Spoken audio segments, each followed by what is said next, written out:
Alrighty. Oh, wait. Forgot about the DS4 windows. If you excuse me. Let me exit Steam. Forgot to turn that off.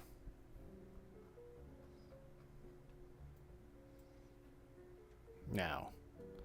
Okay, it's all good. Should be all set. Let me pause that. Great.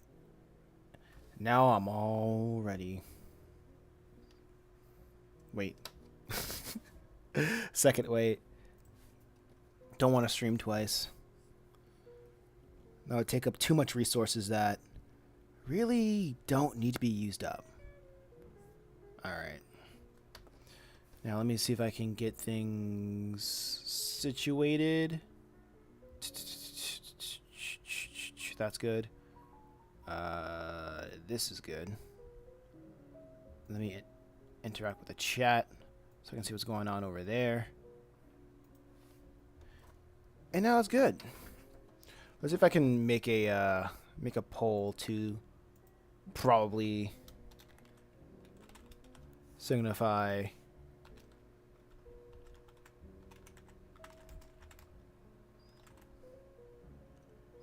for subscribe for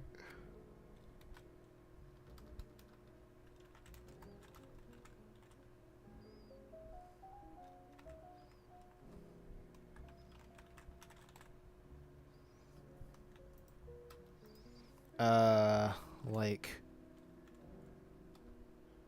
for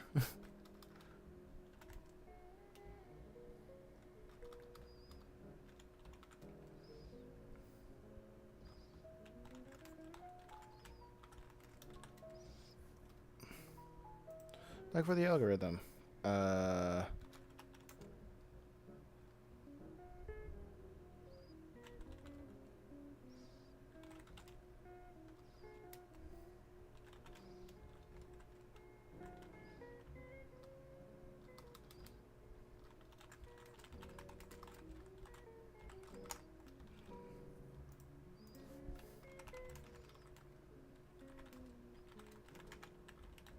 Here's live with a friend. Start poll. Okay, now I can start this.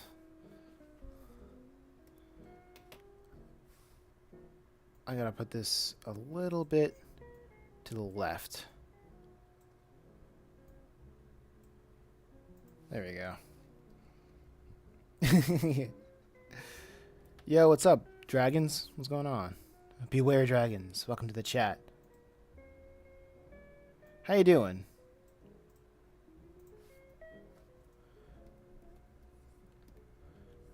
Okay, let's see if I can get this ready. I got my black tea all ready. Now it's time for some drawing. Good, nice art. Thank you. Thank you so much. What's been on your mind? Tell me how you been.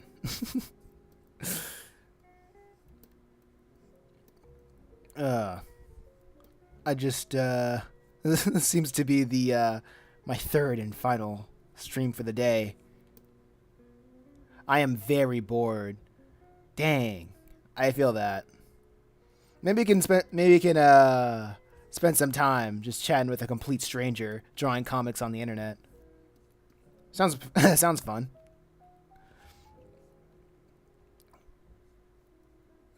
Oh, yeah. Oh. Are you from the US? Because I notice when I stream early in the mornings, I get a lot of people from a lot of international viewers. Yeah. Okay, I figured. When I stream in the morning, I get a lot of international people. Figures. I gotta go real quick. I feel you. I feel you. How would I do this arm? When it comes to stuff like this, you gotta really break it down to like simple shapes. Cause it's like that. I need to make this eraser a little bit bigger. And maybe I can tuck this arm in a little bit.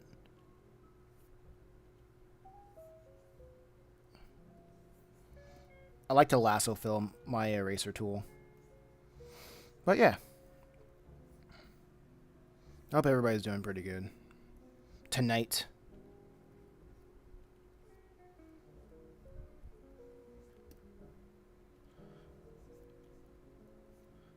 I should probably screenshot what I said with the poll, cause I like it. I like it. Probably one of the better incentives. But yeah, it's also really good to finally be back and drawing on the pad. I mean, I throughout vacation I've just been drawing this whole drawing, but it's been what? It's been like a couple of days, almost 2 weeks.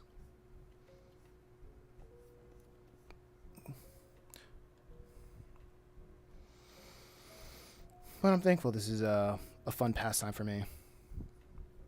One of these days I'll figure out how to draw hands.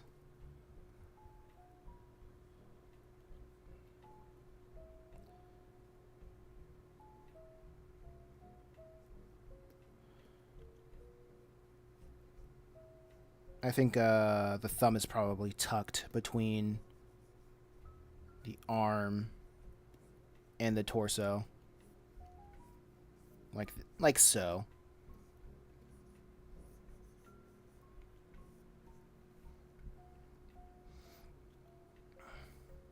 And sometimes when you take a break, your mind can think of new strategies of doing tasks that you thought were a little bit tougher. So breaks are very much important.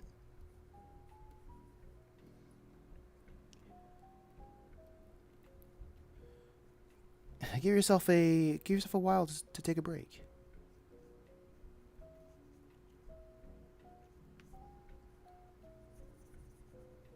I'll keep it like this.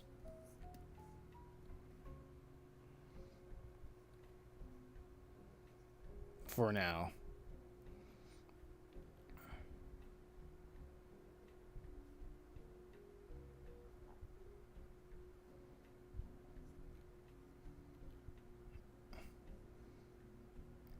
Okay.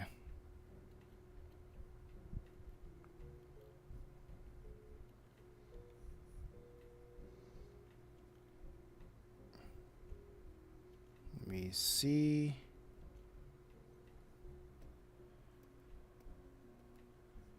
How I can do this.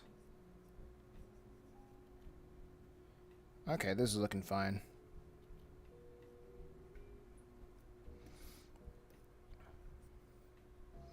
Hey Jada, what's going on? Welcome to the chat. What's been on your mind?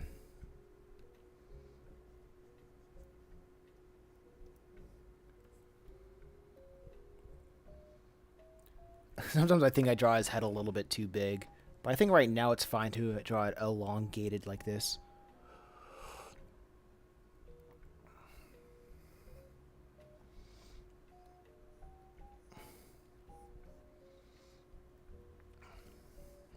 Nice to meet you. It's nice to meet you too.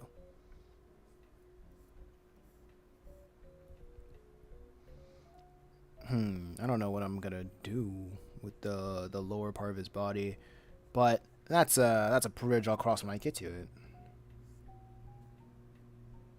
Pixel prehistoric. it's it's an artist. Yes. Yeah. Wait. Yeah. Try be in frame. Yeah. There you go. That's in frame.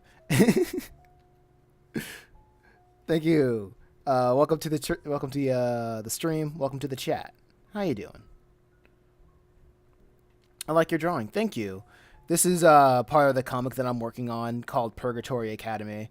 It's about heaven, hell, and having 4 years to decide. What kind of art do you do? I make comics. Honestly, I make comics. Some people say it looks like manga. I'm like, sure. But usually when it comes to when people say manga, I think of just the Japanese style of art. Like I am inspired by it. Um but I feel like I have enough like western inspirations to call it a comic.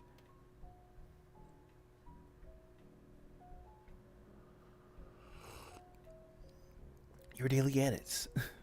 That's wonderful. Thank you. Thank you, Jada. Oh, I beat Bree Bree here.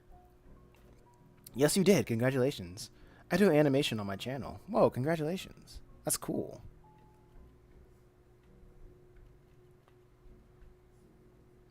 Like, how long have you been doing animations?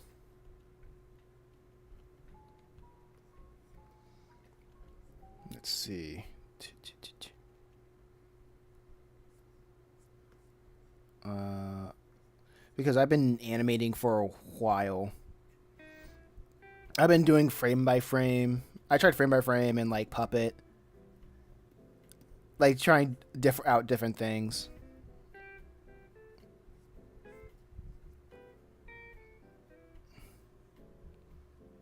Mm. Since about a year ago, I do flip a kit. That's nice. I see a lot of good. I occasionally see a lot of good animations with people with flip a clip. And I know I started off with Flipnote Atena on the DSi years back.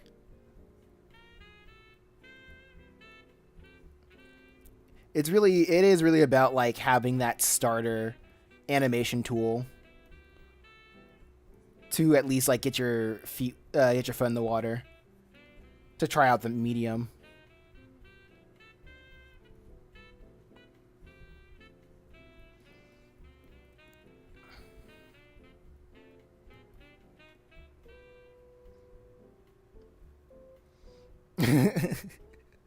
Cornelia says a good starter tool is Toon Boom Harmony.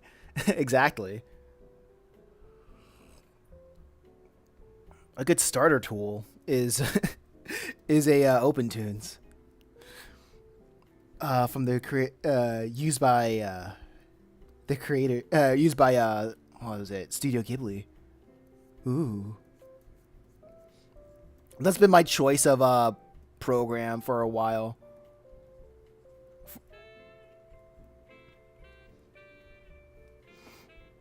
Which character is this? Oh yeah, this is the Lucifer character. Right now in this scene, Lucifer is having a conversation with Beelzebub about whether or not they should lie to their students. The students of the academy. No, Lucifer's side is saying it doesn't matter what you say to the studio. What the not studio? I read Cornelius. Doesn't Clip Studio have timely for animations? It does. I just haven't used it. But Lucifer is saying it really doesn't matter if we lie to the students because we can't really be held accountable because like they're demons or whatever. But Beelzebub's saying, hey, we want to gain these students' trust, so it might make sense for us to try to keep a straight story, like to be as honest as possible.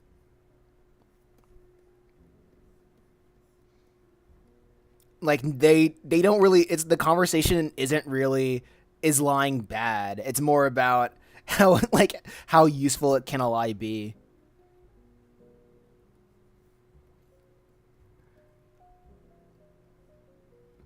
Is that's how I interpret it personally.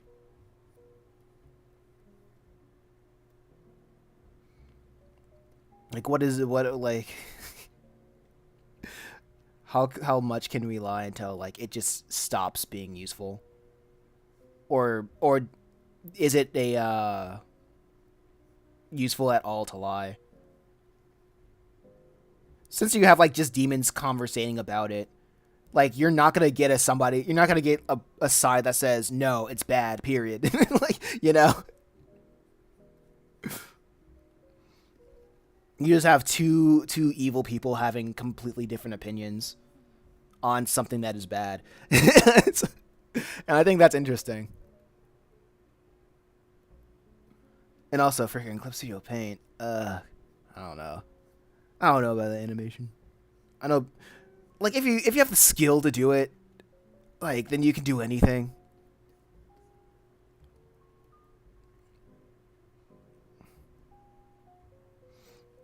That's just about it. So, and right now, I'm gonna see how far I can get with this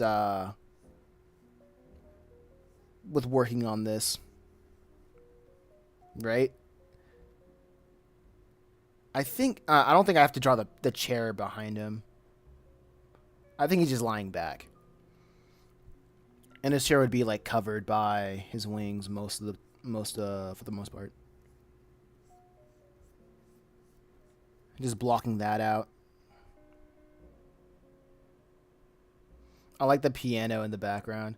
Oh yeah, I like playing smooth jazz while I draw, either in the morning or the evening. I feel like his head is a little bit too big.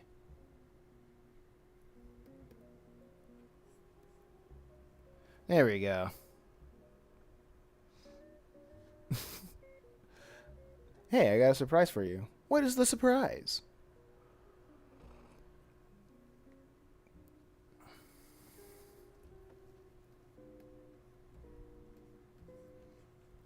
Let's see. I subbed. Oh man, thank you. I appreciate it. You will absolutely be able. Whoa. There it is. Whoa.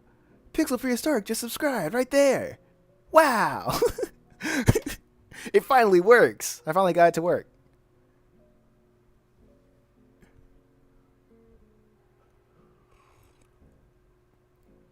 That felt cool.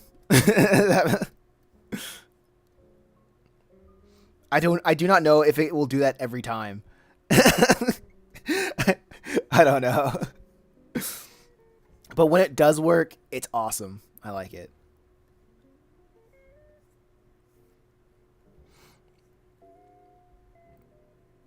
You should make a Discord. I'm not doing it. I'm not touching Discords, honestly. Like if people want to contact me, I like to stream every day. So like I just stream every day, and I like had to use the community tabs to contact with the community. Like I post on the community tabs every day, so and post on the community tabs and stream every day. So it's all good. I don't know like why I would use it. Oh yeah, and starting Friday, y'all can hold me to this. I'm gonna start up a an email. So when people create fan art, I'll post it on Friday, and I'll give them a shout out. I'll give anybody a shout out.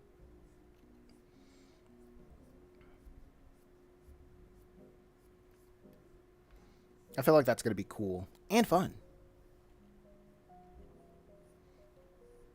I got a couple of fan art that I would like to showcase and show other people, and incentivize other people to show their appreciation.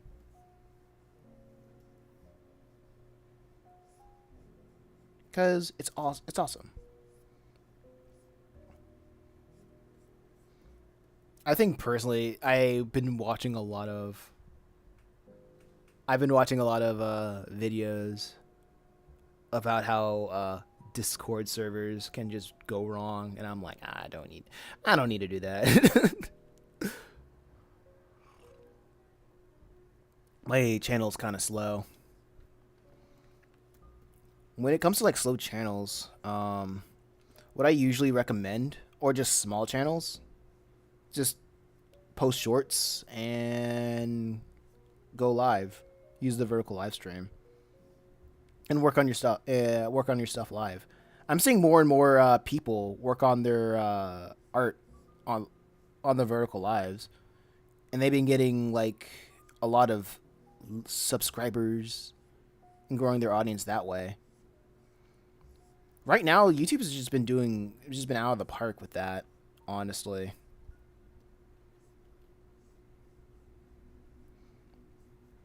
But I think only once I was able to get like 1,000 people look at my lives. Oh, I can't live stream. You need to get 50 subscribers to stream. Oh yeah, then create shorts.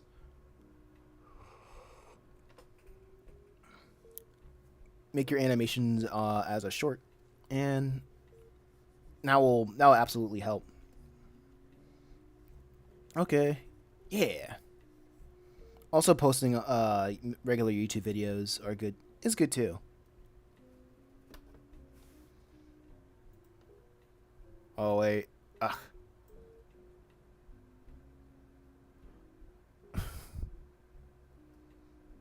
Oh. I post CapCut edits for shorts. Oh, that's cool.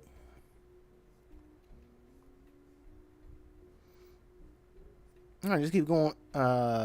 Keep working on it, and people will soon find your content.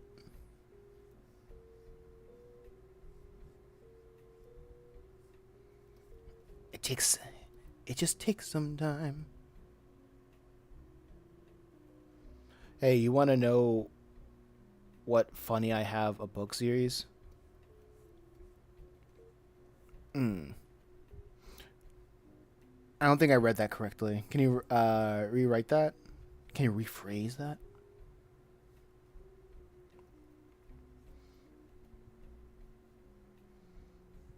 Do do do do do. Okay.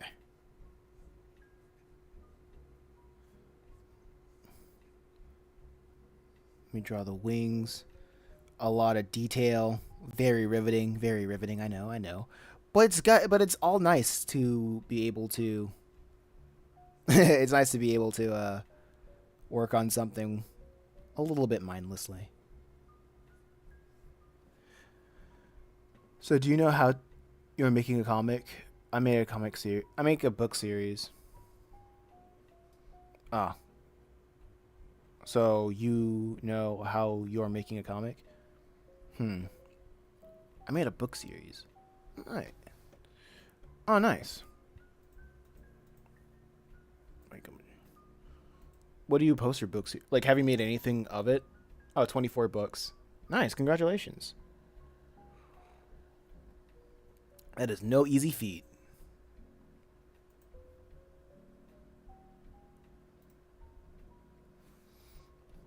24 books. All that skill will grow into something really nice.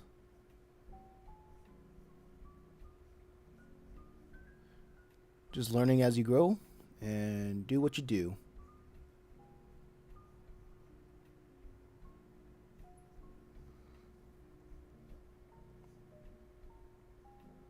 Okay.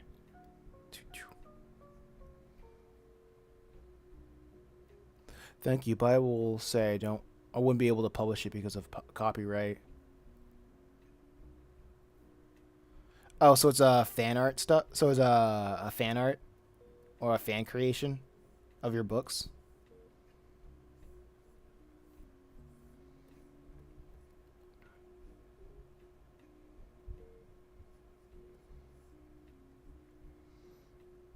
Let's see.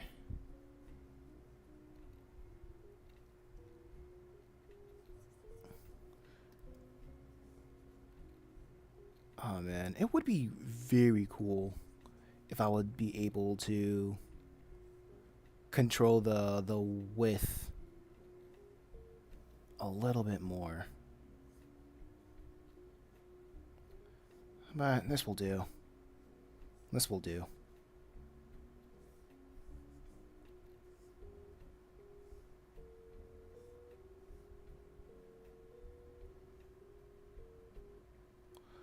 Uh, able to play it because of copyright. Okay. I'll see you later. I will see you later. Have a good day. Yeah, you too, Pixel Prehistoric. Thanks for stopping by.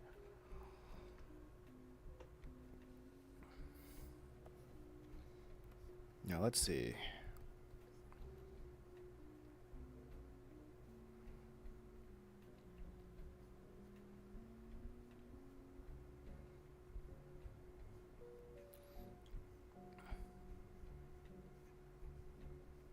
Let's see if I can make some of the wings a little bit longer.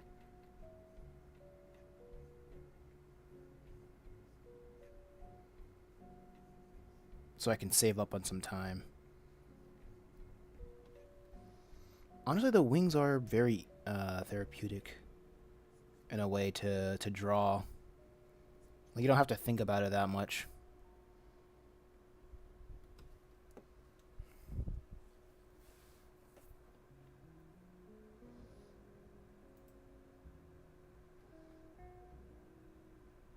Okay. Just lightly looking at everything.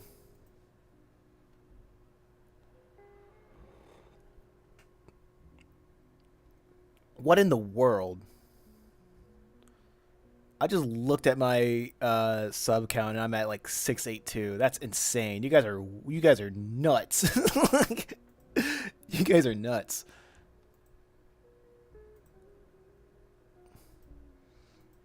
Always seeing that jump to like another like 10th decibel. It's nice. It's nice to see. I'm not used to that.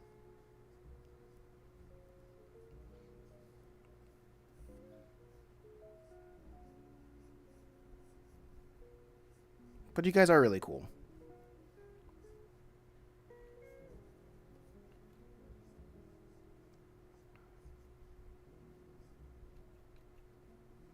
One, two, three, done.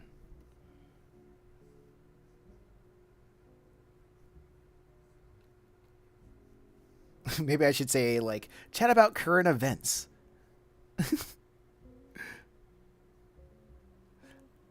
Maybe I should make it my vents chat. Like having people just show up and be like, "Hey, vent about what got you heated."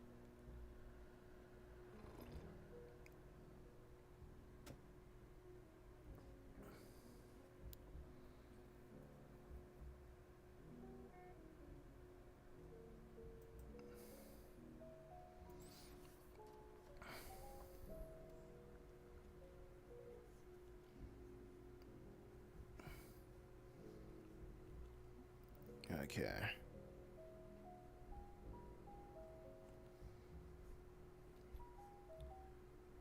Let's see. I feel like talking about current events will just may or may not be the end of me.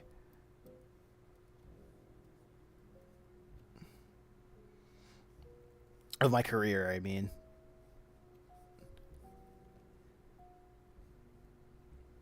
That would be fun to see what happens from that.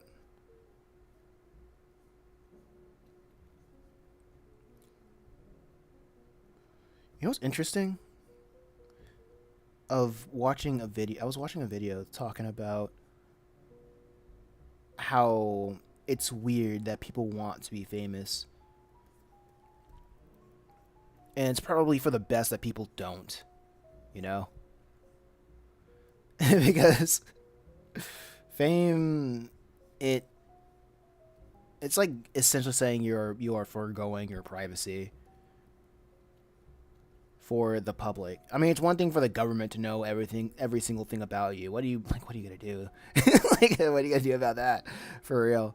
But when just random people who may or may not have like parasocial relationships with you, like, have access to like, oh yeah, I'll just show up to your house, like we're good old buddies or good old friends.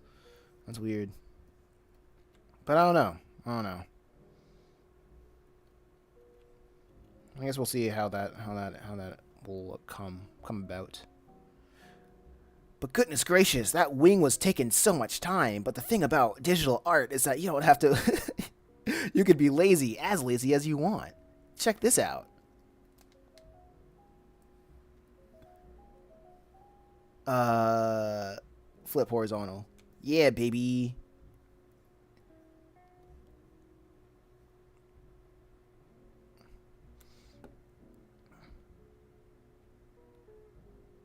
I got a comic to finish. Like, freaking time and effort. Nah, I'm all about working smarter.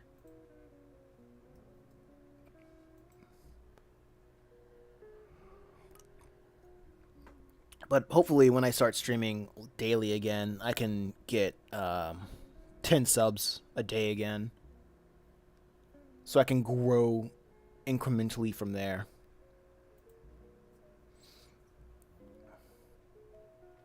I think I'm going to stick my neck out a little bit more and go for another 30 minutes.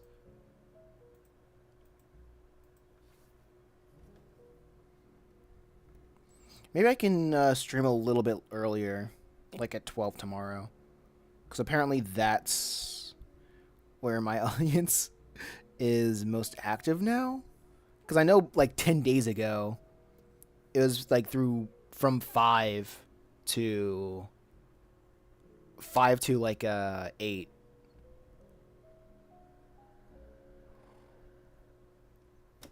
Maybe I should have like the table a little bit higher.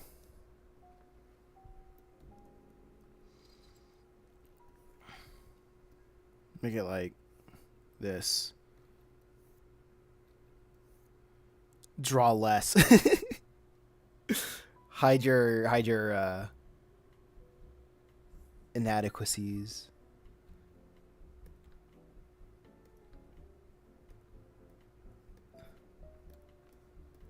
Listen, they're not gonna know. unless you, a very special viewer watching right now, you'll know.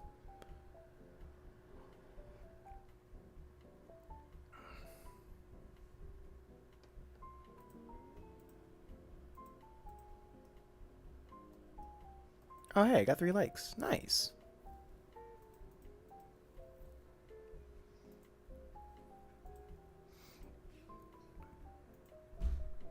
Yeah, but I really wouldn't know the first thing about how to be seen on this vertical live.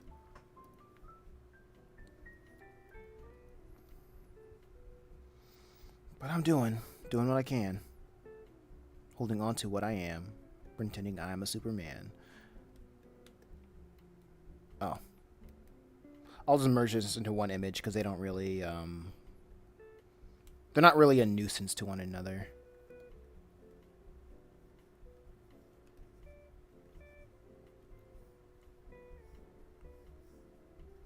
Yeah, so this is the table with the wooden texture over here. Gotta love the wooden texture.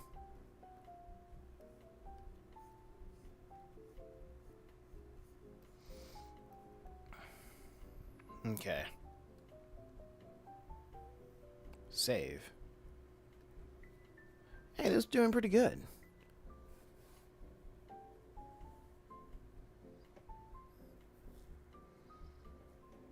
Okay, so what's next? Next is the next page. I think I had like a previous installment. He had like a little handkerchief on his left side. I don't know if I drew it in like I don't know if I drew it in the last segment. If I did, I'm gonna be disappointed. Oh wait, sorry about that.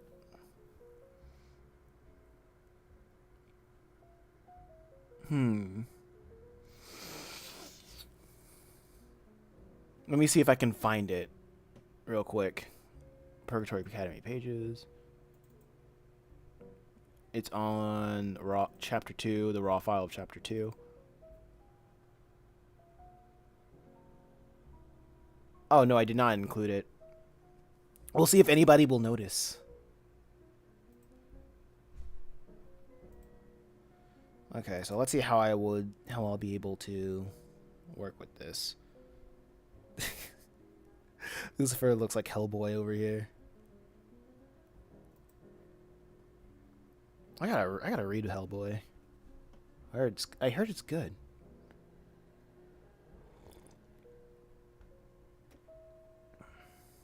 Okay. I think I might draw them like shrink them down to be smaller because I know they're gonna say a lot up here. Wait, let me see if I can look at my handy dandy Thumbnails. Right over here.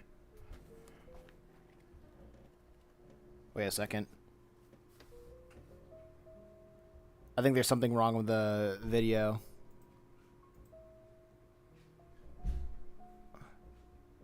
Let me activate it. Okay, there we go. I knew something was wrong with it. It was stuck. Okay, handy dandy thumbnails. Because I know they're saying. Okay, they're not saying a lot. They're just saying one thing. There's supposed to be a J. I put demonsfighting.jpg in the thumbnails. Okay. So I guess they're not going to be saying a lot. I can use that to my advantage. This is going to be easy. Easy breezy.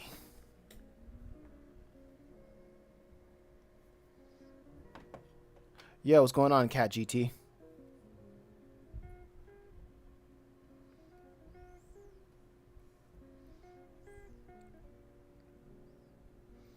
Okay, how should I formulate? Okay, three. Here we go. I know I can formulate this.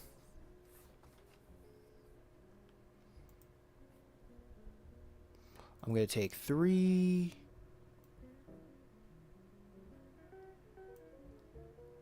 panels right here. Is that a PS4 controller? Yeah, I use it to map. Oh my gosh. I need a new camera. This thing dies so quickly. Yeah, with this PS4 camera, I map my... Hold up. Yeah, I mapped my shortcuts. Undo, redo. This one is to draw. Hold up. Yeah, this one is to draw. And this one is to... Wait, I don't know if you could see any of that drawing. Oh yeah, this one is to draw, and the front's to draw, and the back is to erase. It's pretty nice. It's pretty neato.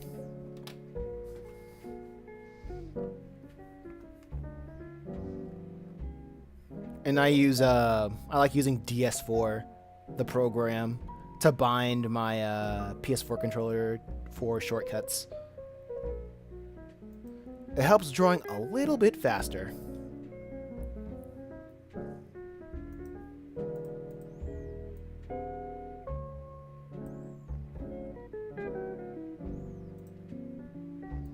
Let me do this. Okay, just making sure if everything was aligned. You played Red Dead? I played the story of Red Dead 2. And I played Red Dead 1, like, years ago. Uh-oh, it's glitching out. No! Deactivate. I'm still here. I just need to get a new... I probably need to get a new camera. This thing is, like, freaking whack.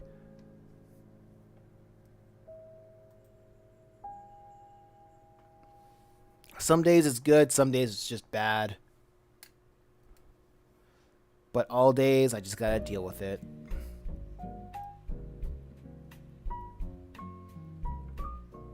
Maybe I should, like, make this thing a little bit smaller.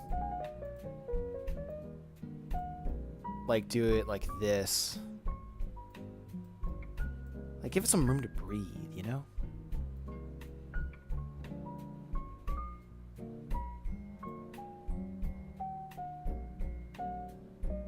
Do something like that.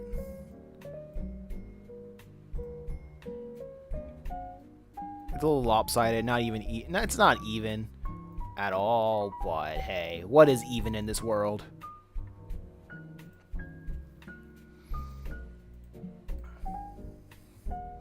But yeah. I played the story of Red Dead, but I don't play the online aspect.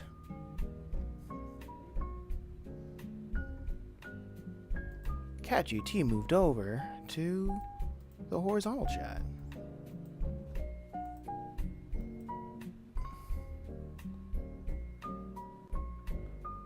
Bird fire, bird fire. I agree, I agree. I'm just here drinking tea. Black tea. I probably shouldn't be drinking black tea this late in the day, to be honest.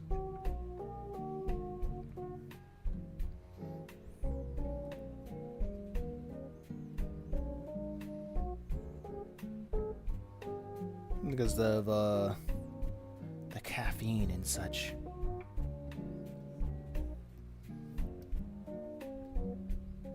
I just heard things about caffeine.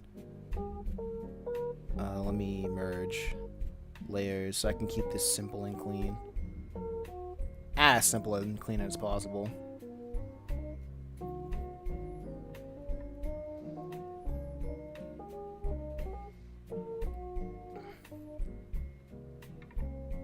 Alright.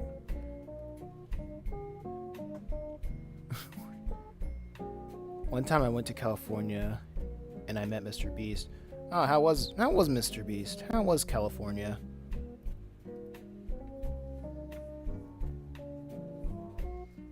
I know California is usually nice every time of year.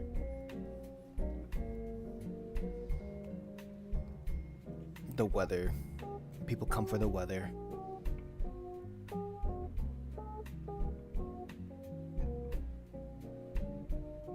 I think it was like, that sounds like something from a VidCon or something.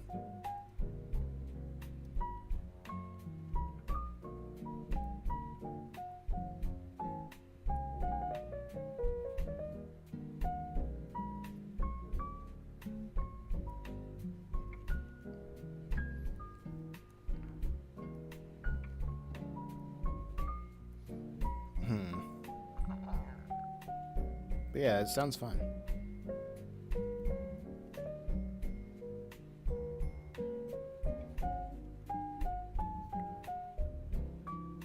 It was Vic.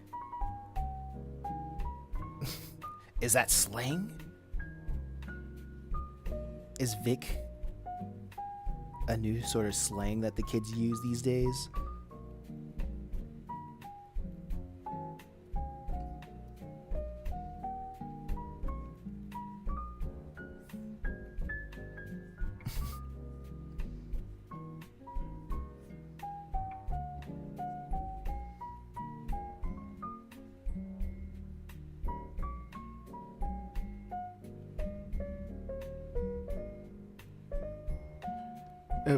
Poo Gatori cat. Poo Gatori. True. No, VidCon. Yeah, it was VidCon. Yeah, that sounds like a VidCon event. Welcome to the chat, F. F is in the chat.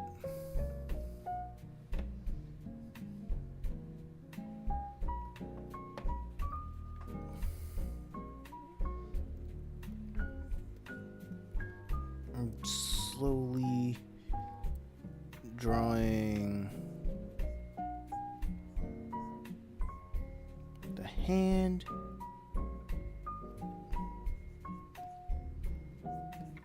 He sure is thinking about something.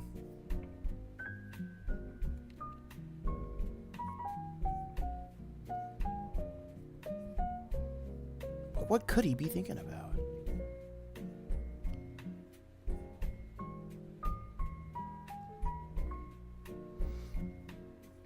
But how was VidCon? That sounds pretty cool. What do you even do in VidCon? Other than meet your favorite YouTubers? What kind of events are there?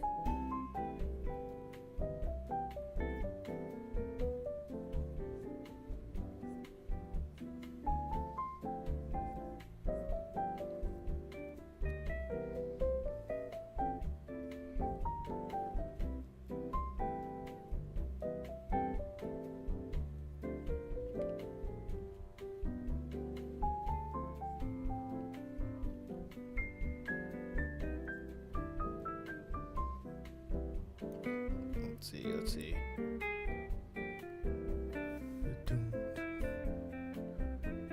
Are you sure about that? Cool. Welcome to the chat. Are you sure about that? How you doing?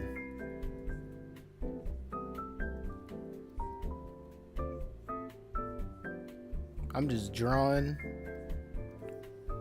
the comic. My comic.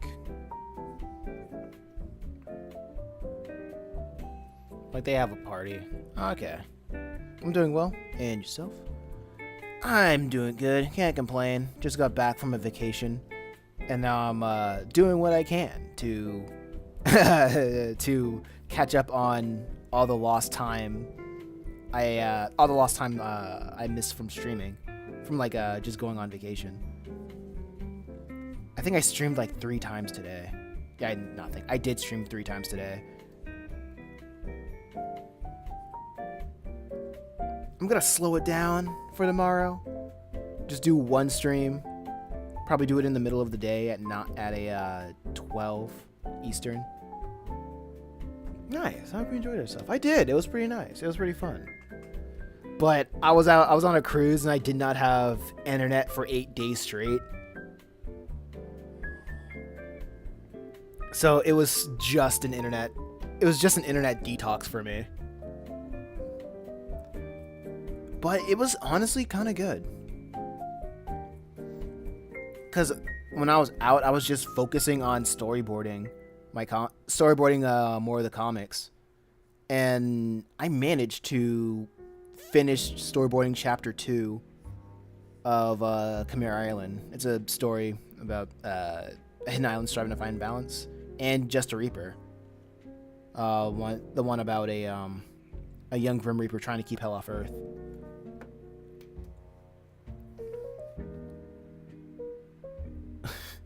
Cat GT, you have 10 batteries.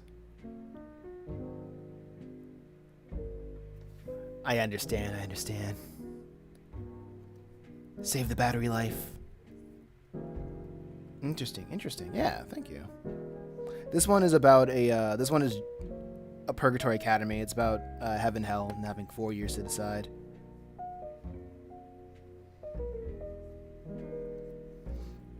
So all the stories that I have that I'm working on, I convert them into little animations.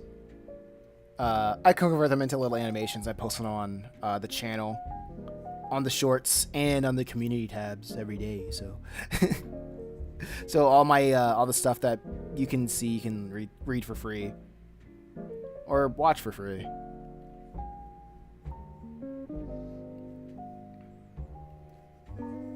That's on the channel. So, if you like what you see here, then I recommend subscribing for more. Also, I try to stream every day, working on making more of the comic. Bet? Yeah. Absolutely.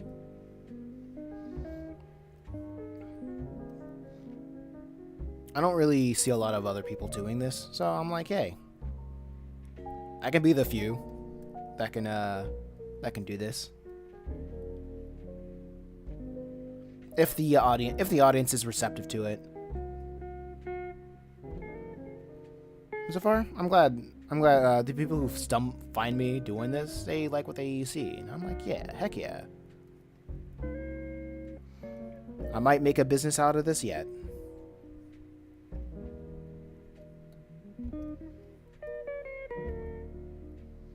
I might finally reach that monetization status.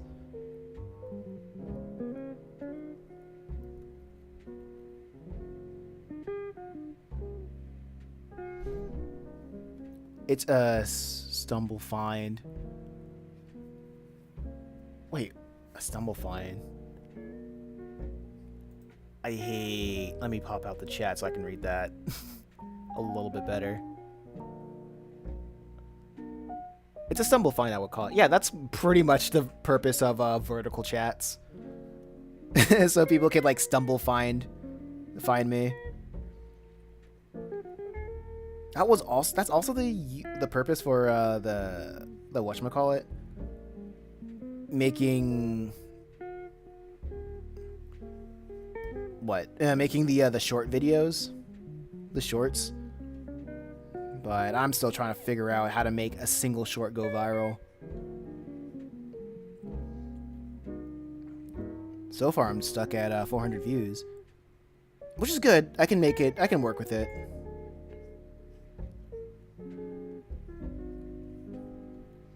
I'm just getting my bearings. Also, freaking, I've been for a couple of months. This isn't bad either. In like 90 days, accumulating like 300 subscribers. That's good. It's all uphill from here.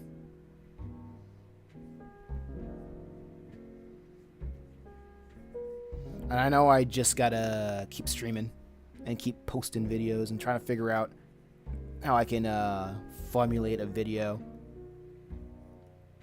that'll capture people's attention. But yeah, how's everybody doing this week? How's everybody doing tonight?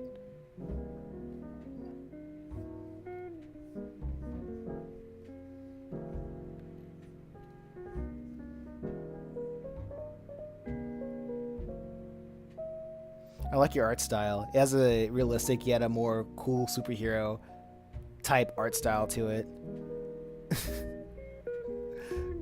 Thank you. I think what I was trying to, what I want to do for the art style for this book specifically, I usually try to base every book on a different art style or something that I find interesting at the time. And I think the art style that I'm trying to steal from this one is JoJo's Bizarre Adventure Steel Ball Run. Like, that was the idea at the beginning, because I like the way everything was like shaded or composed. And it's been a while since I've looked at that manga for reference, because I just finished that one pretty quick. I might continue in like looking at JoJolion. But it's kind of funny. Book 1 was inspired by Jamie Hewlett, like Phase 2 of Gorillas. Book 2 was Kentaro Miura's Berserk, and Book 3 is Steel Ball Run, or JoJo's Bizarre Adventure.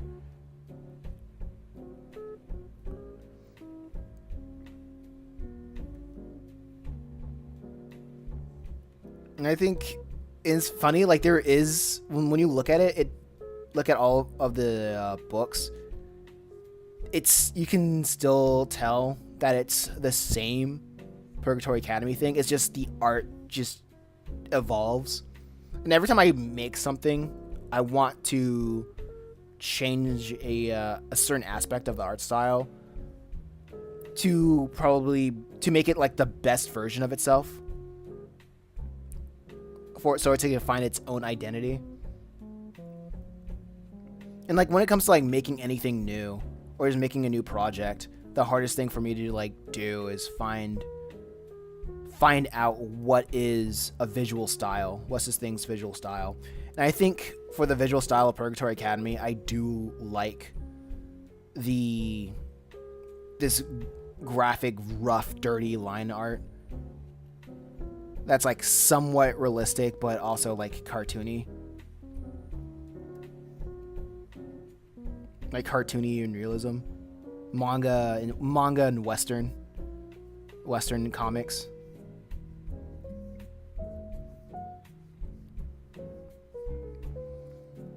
Because I don't want to be like known as just like a monk. Wait, I hope the audio is not overpowering. The piano is not overpowering. I want to have like a good blend of Eastern and Western styles. I just haven't looked at a lot of Western art. No, that's fine. I was just looking at my my levels, and I haven't changed it ever since I was like playing Persona today. So I was like, let me change that. But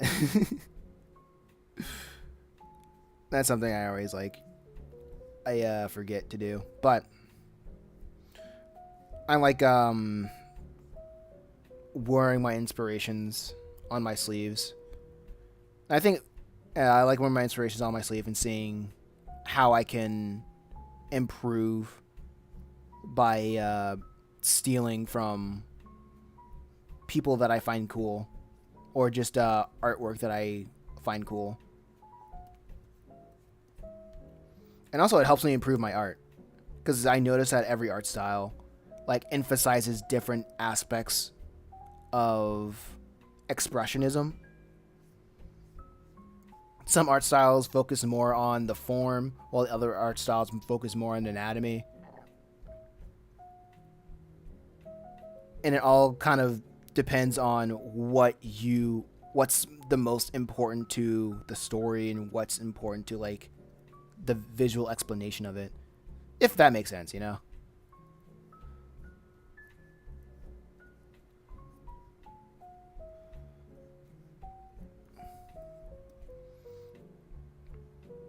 And I've been drawing like so many cartoony aspects of this character. Because I don't think Lucifer is. He's a serious guy when he needs to be. It's just that he doesn't find it. I can imagine that he just doesn't find it helpful to be like like strung out over everything, even though he has like the most pivotal. He has like the most pivotal part of the plot. He's still like he's more like a very easygoing guy. It's like it happens. Like whatever happens, it happens. The most important thing is that I'm trying.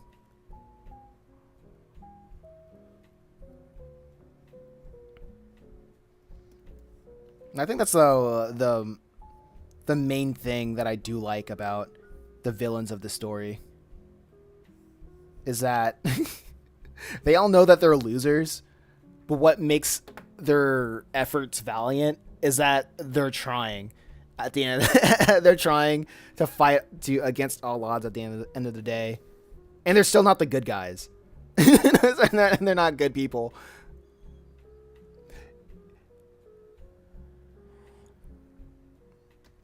Yeah, because there are characters like Dio from JoJo. You turn a corner and looking at people like Moria, looking like a bowling pin from One Piece.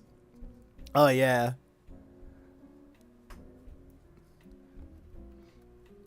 I remember I remember Oda. Somebody was asking Oda why does he draw like everybody goofy in One Piece, and he's like, because nobody else is. He essentially said nobody else is doing that, and he didn't want One Piece to be like another serious melodramatic manga, and that's pretty cool. I like that.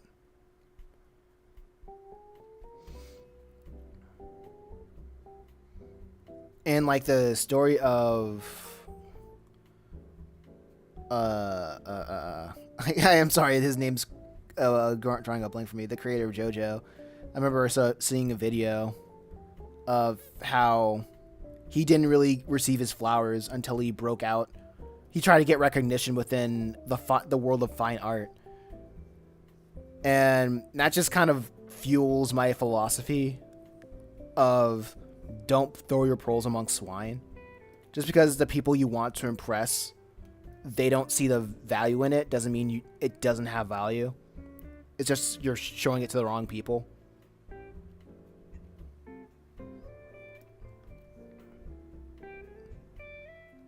Okay, the shoulder should be here. And my hand is over there, so.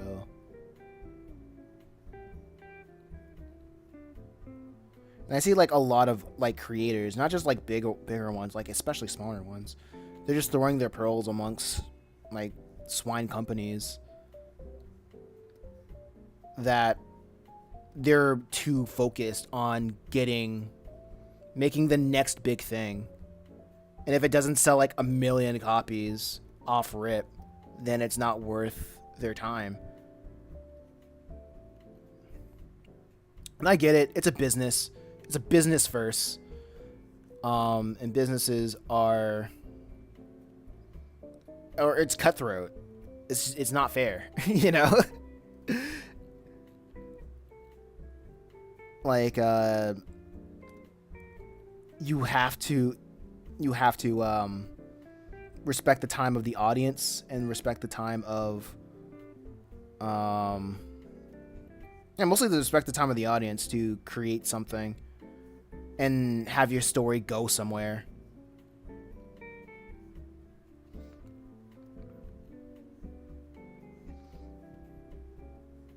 But that's just me rambling. That's my thoughts. That's my 2 cents. I need to find a better way to draw these hands. I'll do the mitts method. I'll draw them as mitts.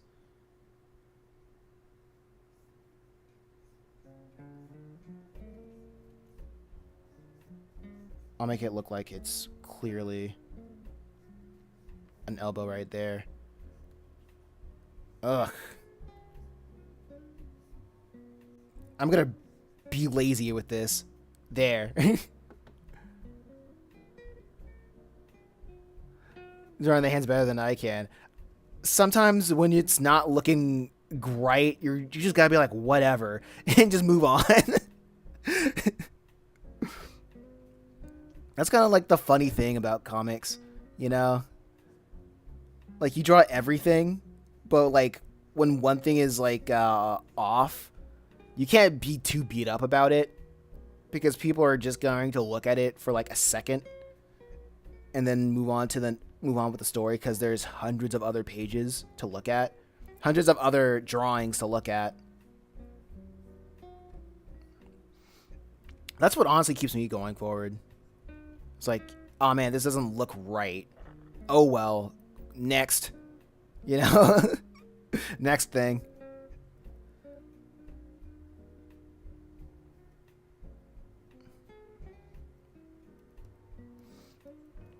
I have a habit of drawing Beelzebub, not Beelzebub, but Lucifer too big. His head too big.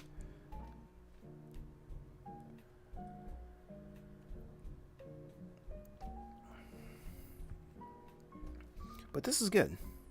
Right now, this is good. Maybe if I can shrink that down. Making him slender. This is good. And then drawing his... Maybe I can draw his wings a little bit more inward. As a diamond shape like this.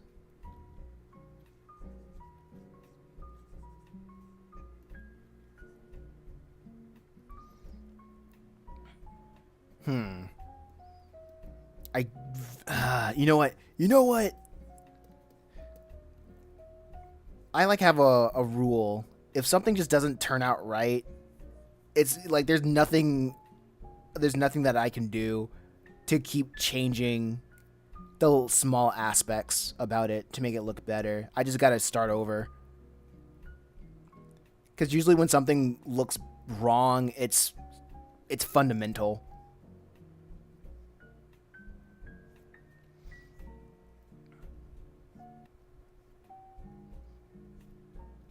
That's kind of what I've learned. Like the arm. I've been working on that arm for like a couple minutes and I'm like, okay, nothing's working. And I was like, okay, here's how I can fix it. Demolish everything. Start over. You cannot fix what is broken. I loved drawing comics as a kid, but the problem was that I didn't do multiple panels. I drew the entire page in this single panel. Thinking back, I wondered why. I wonder why it was a good idea. Because you didn't know what you were doing. That's why. I think I did the exact same thing. I was making crossover comics when I was like very little. And I did the exact same thing. I don't think I even read comics. I just wanted to tell a story. Even when I was young, I wasn't even reading comics like that, honestly. I just wanted to tell stories tell my fan art stories. And just drawing them made sense to me. It was something that I could do at that immediate point in time.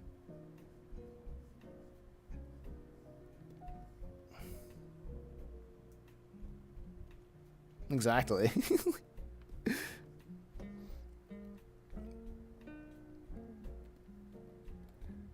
I guess like that's what like and that's why when I was younger I really wanted to be like an animator.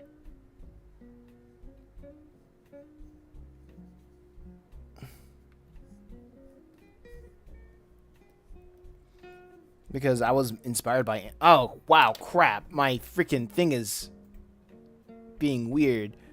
I just noticed that. Uh Maybe I'm overworking my camera. I gotta get better equipment. Uh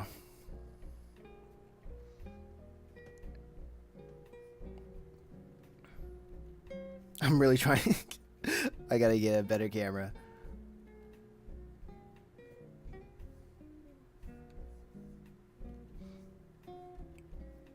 But no, that's fixed. That's done. Nothing a quick turning off and on won't fix.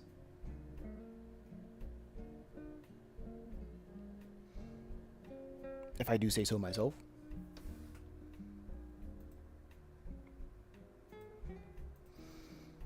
Okay, let's see.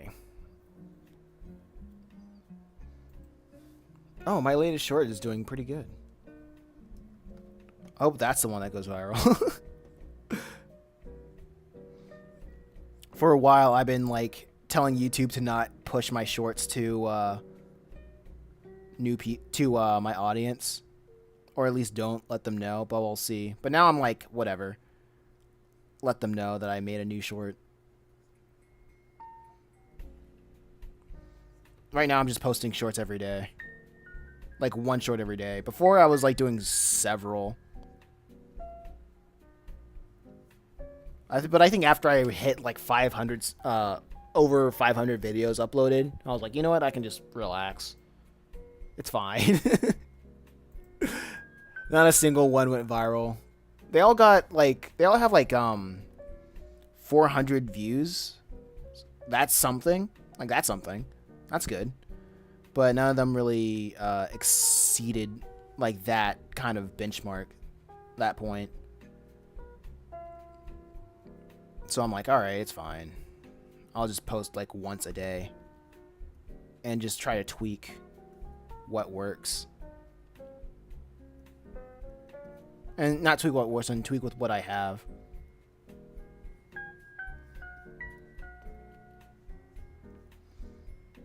There we go. This feels a little bit better.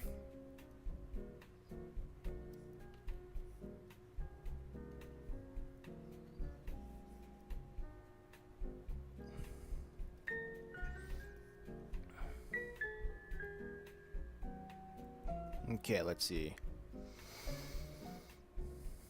Alright. Maybe I should do something a little bit more, like slim out the other arm. So what's happening in this panel? Okay, so this panel, they're discussing like the best way. Wait, hold up. Let me look at my thumbnails real quick so I can get a better idea. Get the context again. I do my thumbnails like this. You can't see it. There you go. Like these are the thumbnails. You can have a better look. I also put them on my I put them on the whatchamacallit, the Patreon as well.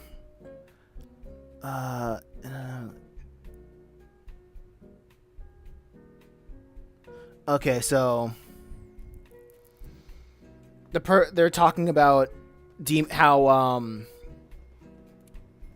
demons are not demons, but the vice principals, they cannot talk to each other because they all vehemently disagree with how each school is supposed to run. So the reason why they are separated, the vice principals hate each other, or they cannot be in the same room, is that they will just fight for eternity. So they're trying to find a way around. They're trying to find a way to like get all the vice principals to like communicate with each other, or just squash like the individual beefs that they have. without without a having them to talk to each other. Because in the previous chapter, one student was sent from a rival school to assassinate Principal Beelzebub over here. And since Lucifer's over here, he's like, "Wow, that took a while for somebody to like attack you. Usually, it's shorter than that. Like I'm already dealing with other vice principals, like beefing with beefing with each other, and I'm trying to figure that out. So what Lucifer is doing, what Lucifer is trying to do, is have Beelzebub be a fly on the wall, because one of Beelzebub's ability is to turn into like millions of different flies, to millions of different flies, and with those flies, he's able to like gather information from anywhere he wants or he needs by essentially being a fly on the wall. So Lucifer's like, do that ability, be a fly on the wall, so you can learn how I negotiate with different demons, and you can learn to do that with your students. Like learn from me, essentially. So when something bad happens to on your school, you'll have a point of reference to knowing how to deal with it.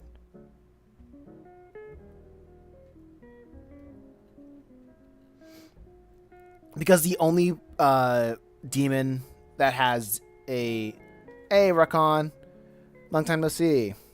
How are you? I'm doing good. But yeah, the only demon that has like the gift of negotiation is Lucifer.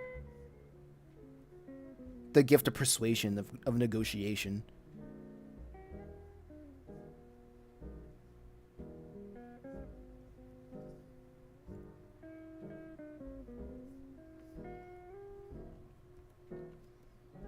So that's it.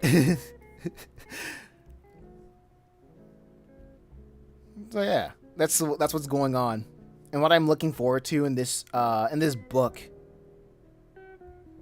is like an emotional roller coaster. Or one chapter is high energy, while the next chapter will be like a low energy like info dump. While the next chapter will be like the same. We'll go back and forth until like each plot line they kind of switch within dynamic where plot line A is usually the high energy plot line, like plot line it would decrease into like a low energy, like more emotional type stuff, while plot B goes from like analytical to high energy and emotional. I'm looking forward to do that juxtaposition, that tonal juxtaposition between the plot lines.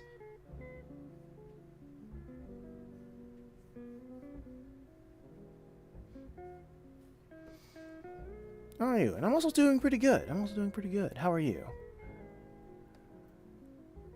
Maybe you could call fly solo or fly low, since they're gathering information.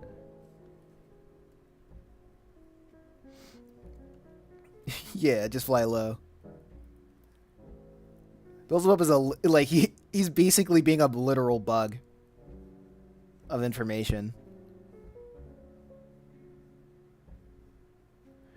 And I think the way that I think I like the way that I did it. I'm lightly spoiling it, but I don't think anybody cares about spoilers.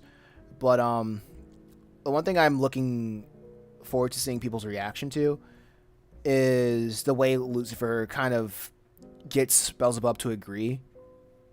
And Beelzebub says like it's hard to build relationships with people, and like how it's hard in building relationships with people, and usually relationships can break without you even doing anything wrong. So you got to know what to do if that ever happens.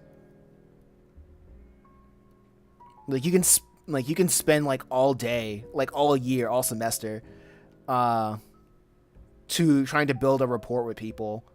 But when like that house, it doesn't take much for people to lose trust in you, because you are a demon and you do not have like what do they call it?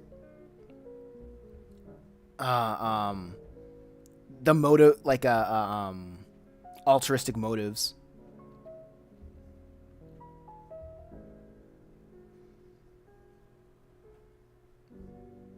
And it's kind of funny. It's really funny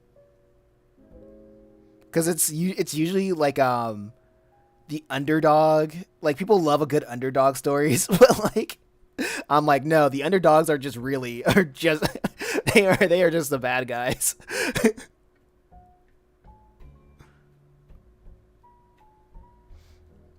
Like a stereotypical outlook. Yeah,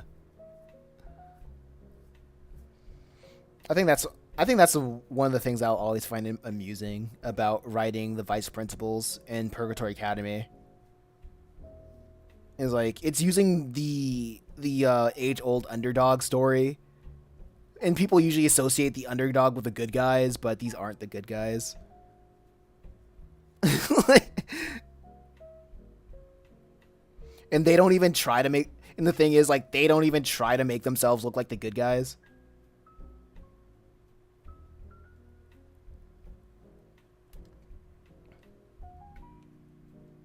And it's like, yeah, we're like they just bite the bullet. It's like, yeah, we're evil, like, but we're not like stupid. We're evil, but we're not dumb. Like we have like they have reasons to be who they are.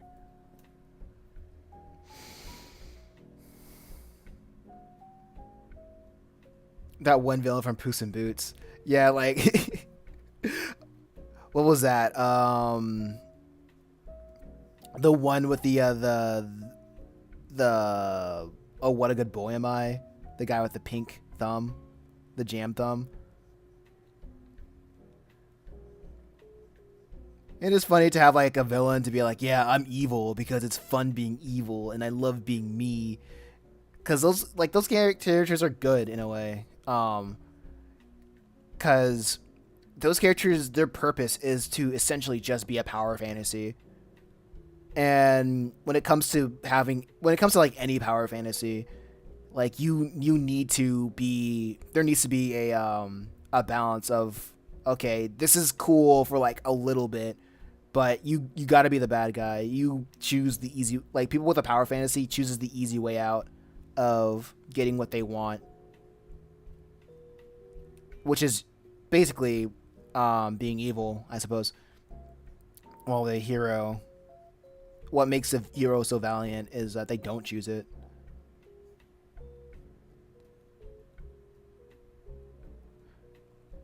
And they aren't fake and they get to the point. I could respect that.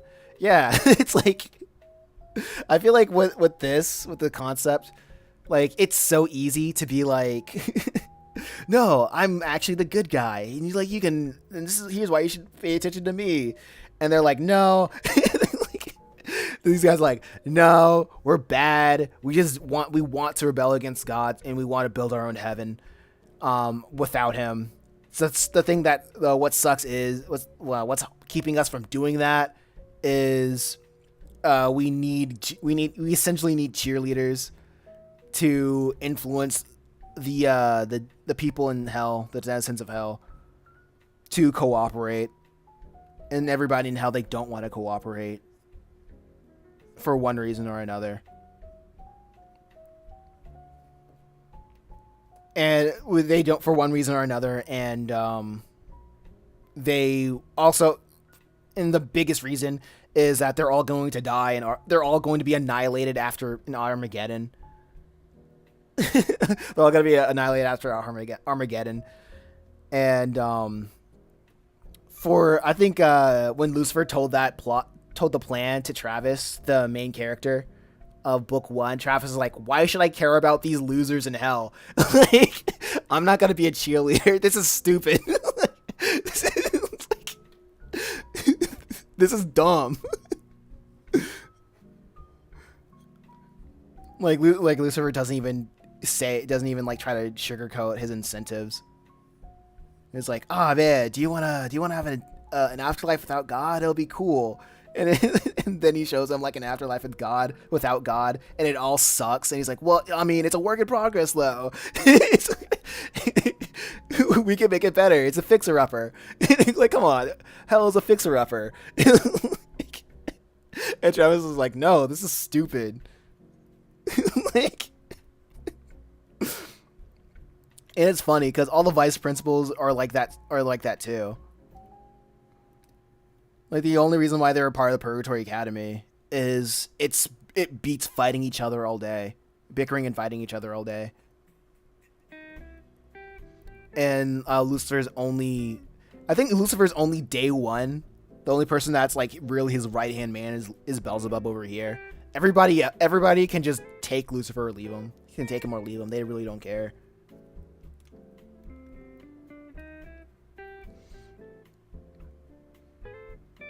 But like, even though like Beelzebub is Lucifer's like his right hand man, that doesn't mean that they don't get into like spats now and then. Like basically what's going on in this chapter. Because like even with your friends or people that like respect you, like a healthy relationship needs to have a back and forth over values, and this is essentially what's happening right now.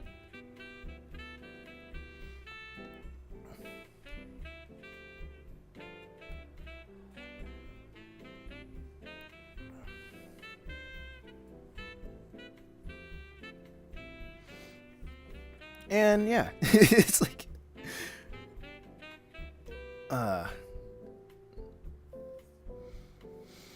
hope this goes somewhere. I hope the story really takes off and finds its audience.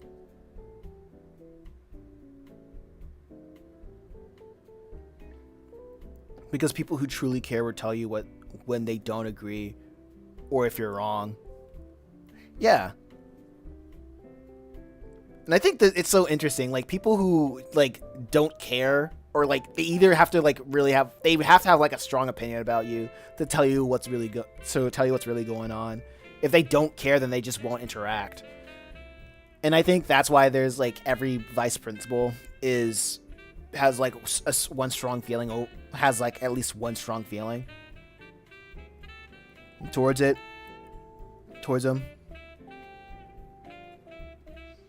But yeah, everybody. I like the dynamic that I got going on right here. I introduced like 2 other Brides principles. The Beast was introduced in book 2, and that was kind of an accident. I wouldn't say an accident, but I didn't like the chapter that I introduced him. I felt like it stopped the pacing of the story. But hey, I'm making up for it. Like.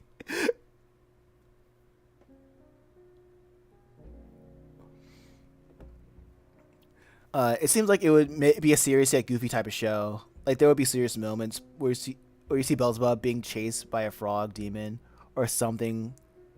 And think it was a Norafly. Yeah, it does have. Well, I'm not good with lighthearted moments. I need to work on that a little bit. I feel like I need to work on that a little bit more. I think the goofy elements from like what I have from the comic basically stems from people forgetting that they're dead. Like, or they're just like making jokes about death. Like they either forget that they're dead, or they're making jokes about death, or they're just like making fun of the environment that they're in.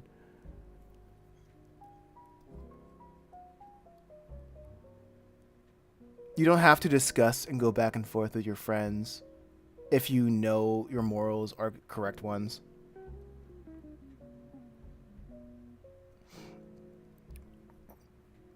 I mean, yeah, I can agree. I can see where you're coming from with that. It's, but I can see where you're coming with that. The thing about with this Purgatory Academy, with this chapter in particular, neither of their morals are correct. That's the thing.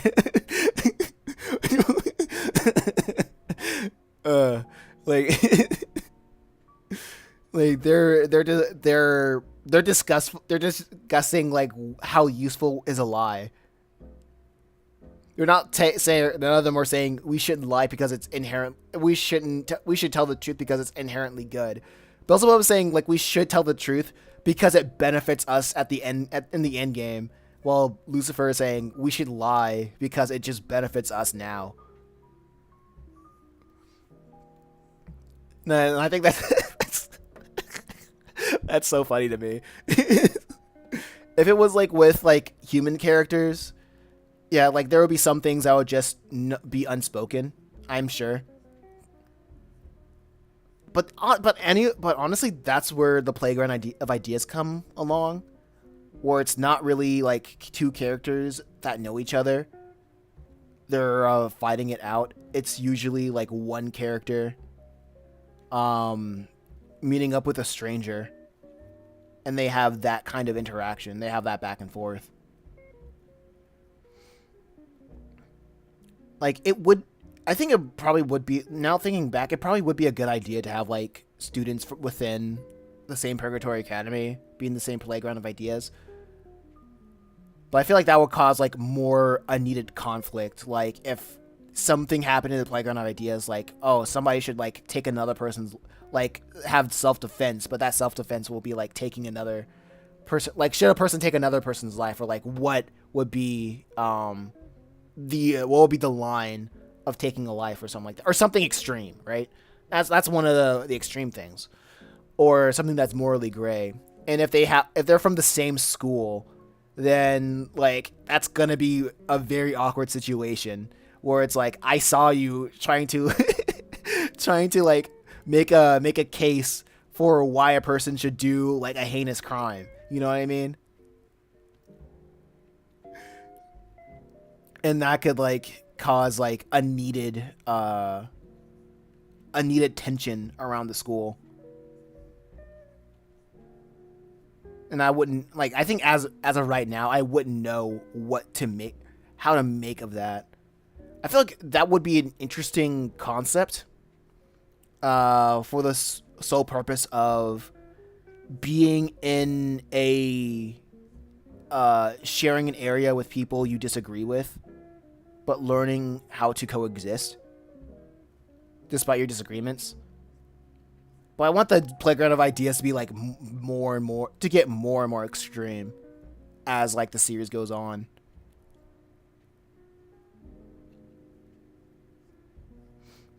Because like at first it's like, oh yeah, should you like take a pencil? But like taking a pencil would be like, taking a pencil is just it can be an allegory, not an allegory, but I guess an allegory for when is it ethical to steal, to take property that is not yours to benefit your, when is it ethical to take property that is not yours, right?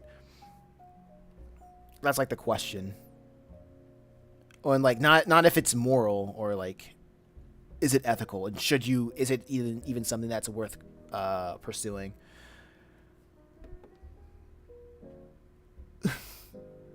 That is true. They marked stealing as forceful bar. They marked stealing as forceful borrowing. Yeah. Like, honestly, I think what's so funny is like how blunt everybody. It really depends on like who's the who plays as the id, because I feel like every person has like a different conversation. Every like has their own rhetoric that they specialize in, right? Susan, I see, she played as the id of the Playground of Ideas, and she was like, you know what, it's stealing, but it's for a good cause. Like what you're doing is bad, but but what that person did to you is honestly worse.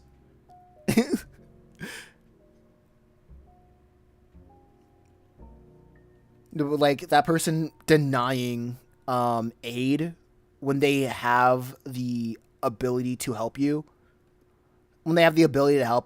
without any, actually I should keep it like that. If they have like the ability to help you and they choose not to do it, that's suffering that they put onto you. Therefore, it is just for you to take what is needed to alleviate future suffering. That's her point. While the super ego is saying like, no, stealing is bad because stealing is bad because for different tier tailored, like A, it's wrong. It's not your property to begin with. B, if it's not your if it's not your property, then freaking there's probably a reason. It's not good for your it's not good for your reputation and dealing with other people down the line. And C, freaking other stuff. Just don't steal. It's easy. There's stuff like that. I'm simplifying it, but it goes into like different things where oh yeah, it goes into like different ideas of not just not just is it right to steal a pencil, but is it ever right to take property that isn't yours? Right? Yeah. What is property and can you eat it?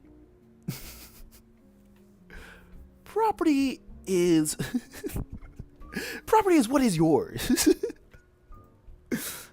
I can imagine that they start to ramble about some things they stole and the consequences, and that student just awkwardly stare at each other.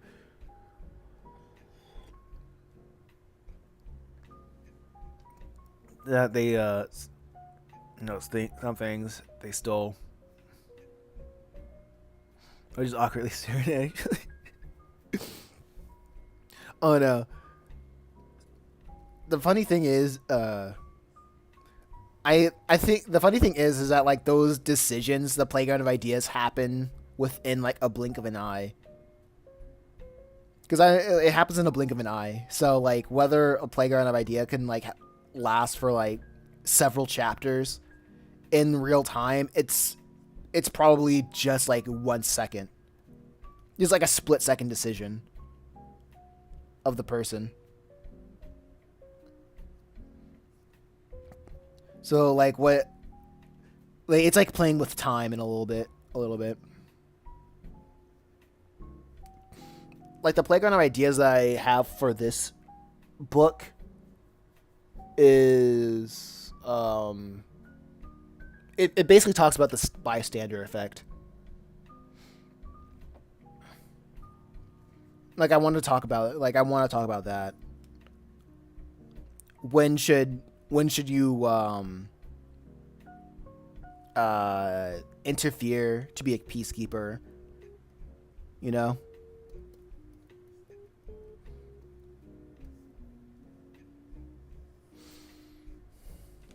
I look forward to getting that done. And I look forward to the day YouTube gives me money to make these comics so I can hire assistants. So I can hire assistants to make this faster.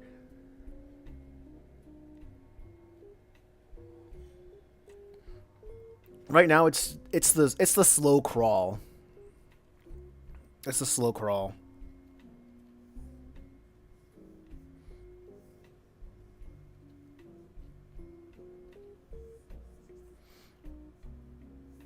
I think I really can't. I think it's funny because I really can't relate to like some mangakas.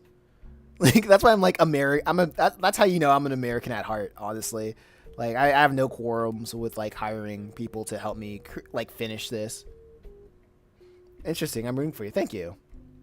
Because like I know with mangakas, even though they do have like assistants, like they usually don't get credited at all, and it's like it's their writer and the creator that gets all the glory of it, and the assistants are usually in a network, or usually within a network of other assistants.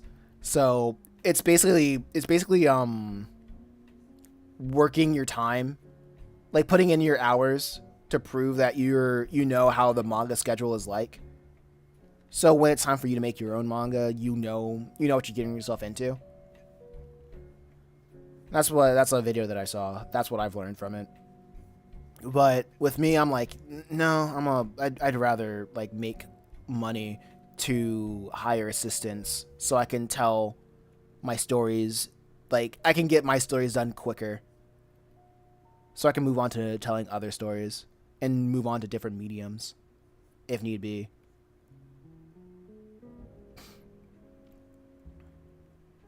Interesting. I'm rooting for you. Thank you.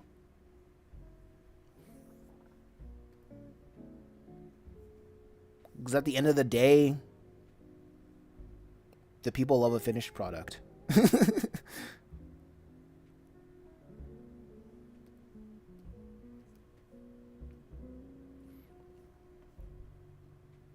And that's what I aim to create.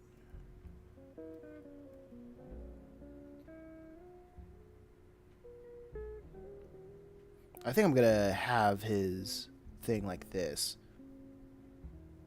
Like touching his face.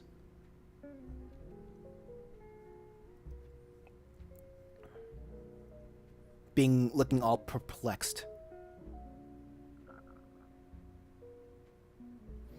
It's hard going through the process, but that feeling when it's all said and done is amazing.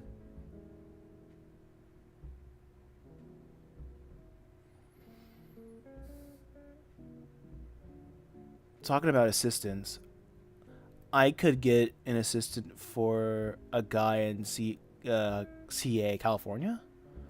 However, I'm scared of the rent prices and such. Oh yeah, don't go out to California, man. No, don't go to freaking no. Are you nuts? Like no. There are literally 49 different states in America. Like you don't need to be in California. Like, and I'm pretty sure nearly almost every state has their own scene going on.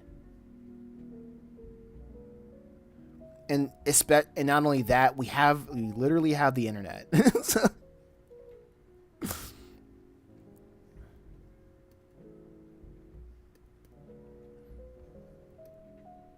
yeah, but Hollywood, bro.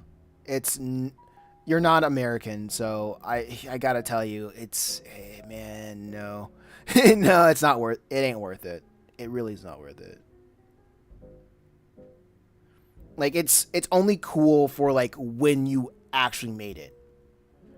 And even then, people go broke because it's too expensive it's really expensive to live there. The quality of life isn't really that great. And the only thing Hollywood really has going for it is the brand name.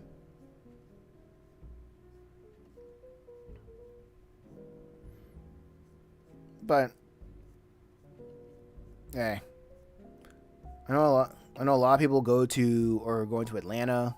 A lot of people are going to Florida. A lot of people are going to freaking people like sometimes set shop in North Carolina, like places that have lower rent, that have cheaper rent, and frankly much safer places to live than California.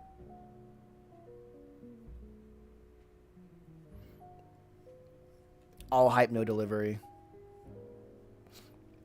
Unless you're like a gigantic freaking like celeb, like I just wouldn't recommend anybody going to California.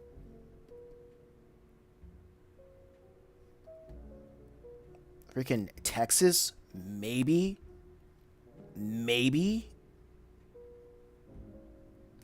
But they got maybe, but hey. Just go where the rent is low, and you can do what you need to do. You can always like book a flight and visit California for a couple like days, for a sightseeing trip. I honestly recommend you like living into a state that nobody knows about, that has good rent. You can get around fine. Well, and if you're living in a state that nobody really knows about, you're most likely going to live in like a place where you need a car to drive anywhere. So if you know how to drive, that's great. But go to a place where you know how to pay rent. Not you know how to pay rent, but that you can pay rent, a decent rent. And if you really want to go to California, you can book a flight out there for like a week, so you can just get all the upsides of California without even living there. You know, you can see all the sites you want to see, and then you'll be like, all right, that's good. Now I want to. Now I can go back home to do something that's actually affordable. You know, like, I could drink water that isn't meant to kill me.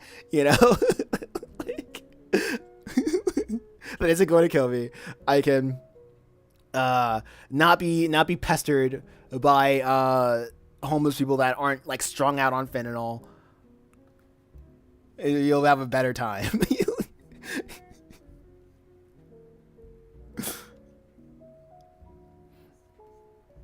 So yeah, I probably recommend like probably Florida, living in any southern state.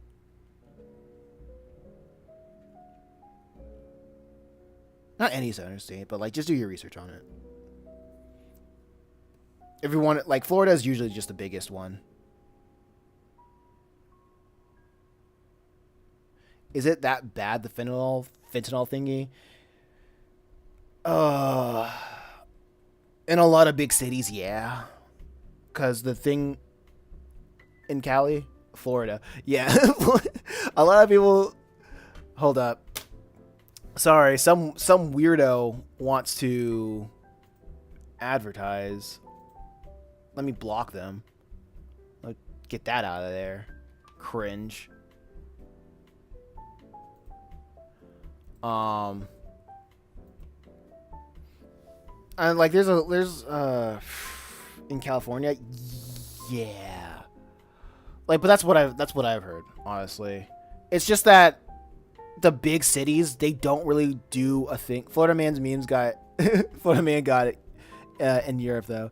Yeah, but the thing about the homeless thing in America is like big cities or just America in general, they really don't know what to do with it. Well, not they really don't know what to do with them. They're just the way that it looks like in practice. Nobody really wants to do anything with the homeless people. They're just annoying. They're just annoying because they're just annoying. Nobody really knows what to do with them. The government doesn't really know what to do with them. So they're just a public nuisance. And if you try to do something about it, you get in trouble.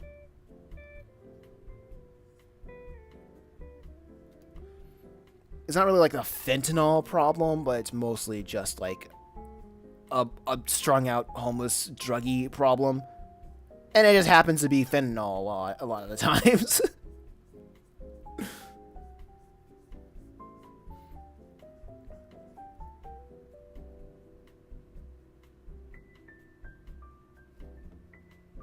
Florida man memes got even it to Europe though. Yeah, I don't really like, okay, for me, I don't live in Florida, but everybody says like it really depends on like where you live, because every parts have like their good parts and then their ghettos and then like their good parts, you get middle parts and the bad parts and whatnot. Just like you really do your research, look up crime where you want to go, and usually um usually look out for crime rates. I just know California is just California, New York, are like the biggest places, like are the biggest no-goes because the rent is ridiculous. I know like New York is pretty bad because all my life I've been living in North Carolina, and if like when I talk to foreigners and I say that I'm from North Carolina, they say like, "What's that?" Well, like I never heard of North Carolina before, and I'm like, it's literally the place where everybody from New York go when they're tired of New York, because New York, it gets expensive. There's too much crime there, and like the government really doesn't care about its citizens that much. And the only reason that they choose, the only reason that they can, sorry, that they can that they can get away with not doing anything is is because they have the name brand of New York. No one's got to really do anything about it. So people who live in New York, they're like, "Oh man, I'm from New York," and they say it with a lot of pride and gusto. But the people that they elect to run the city They ruined it. They messed it up. North Carolina seems nice from what I heard. Yeah, it's pretty nice. I have lived here all my entire life. There's a lot of trees. It's people like North Carolina because it's one of the states that has mountains. I didn't know North Carolina even had mountains. You can see good rivers. There's trees everywhere. But a lot of people like to come to either Raleigh or Charlotte.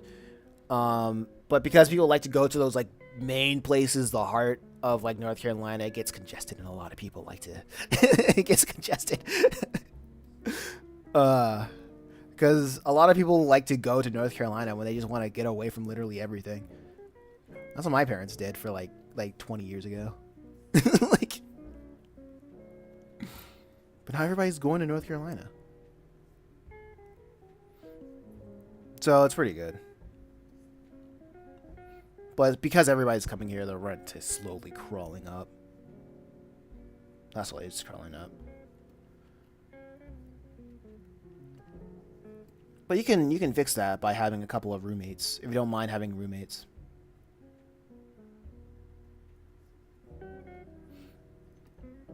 I think the last time I talked to somebody that was like living by themselves, their apartment was like $2,000.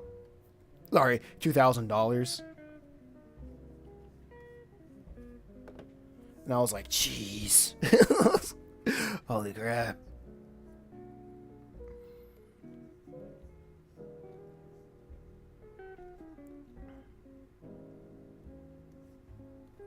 And I'm like, that's crazy. Couldn't. I'm gonna try to stick a with a good relationship with my parents. Because that is nuts.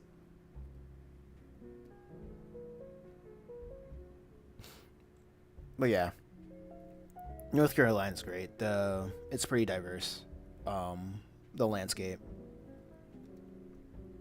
North Carolina is honestly the most. Well, you're not American, so yeah, so you probably wouldn't get it. I would say like North Carolina is the most northern southern state. But like you gotta have a concept of like what is like the culture of like Northern America and Southern America. And that's like a whole other can of worms to like go into.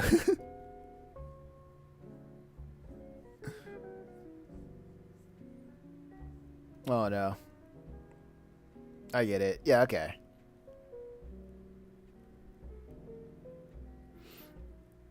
I think the one thing like a lot of American like since you're not from America, I know the one thing Americans really hate about like most cities in America is that there is no like public transportation sucks to the point where like if you want to go anywhere you need a car. It's like it's an unnegotiable for it's pretty much unnegotiable. Like from like my parents' generations, like having a car just meant freedom to go wherever you want, whenever you want. But like for my generation, like it's like mixed, because like sometimes you'll get some people that are like, man, I hate that I need to like have car insurance to go to essentially just go to work and go home and go to the grocery store. You know what I mean? And occasionally go out to see a movie. That's like $20.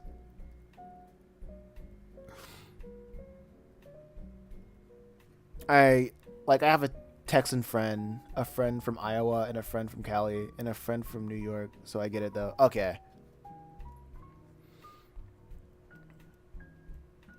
Man, Americans just be all over the internet, huh? But I know Americans aren't.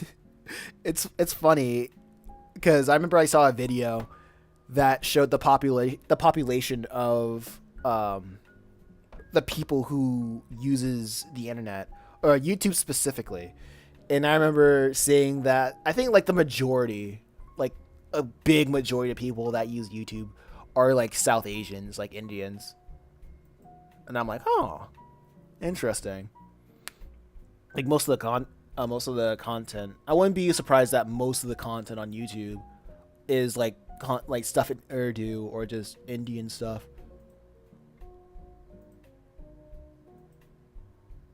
And that makes you think, wow, the internet's pretty vast, and like the only people I like been interacting with on YouTube so far has just like been mostly oh no, I in IRL. Okay, never mind. Never mind. I thought you were talking about internet friends.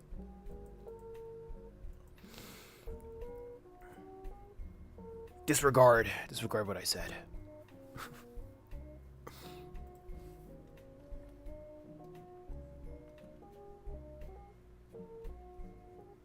Okay, this is good. I think this is good. You know what?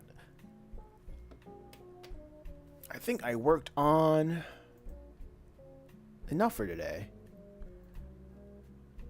Nearly like 2 hours in. And I drew 2 hours earlier today.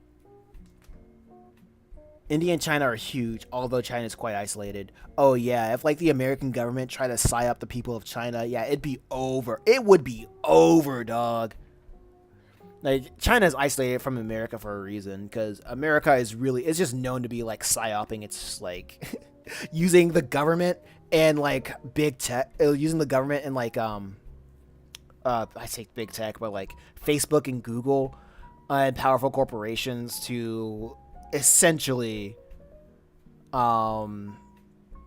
make people think what they want them to think and make sure they show people what they want them to see. So in a way, I understand why China's isolated.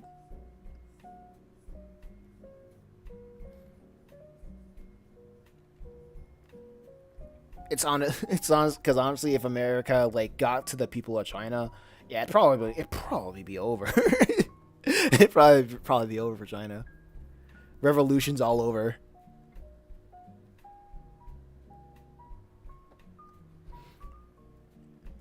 Now I'm not saying like those revolutions would be just or not. It would probably like I know like China does some really weird, crazy stuff, but so does America.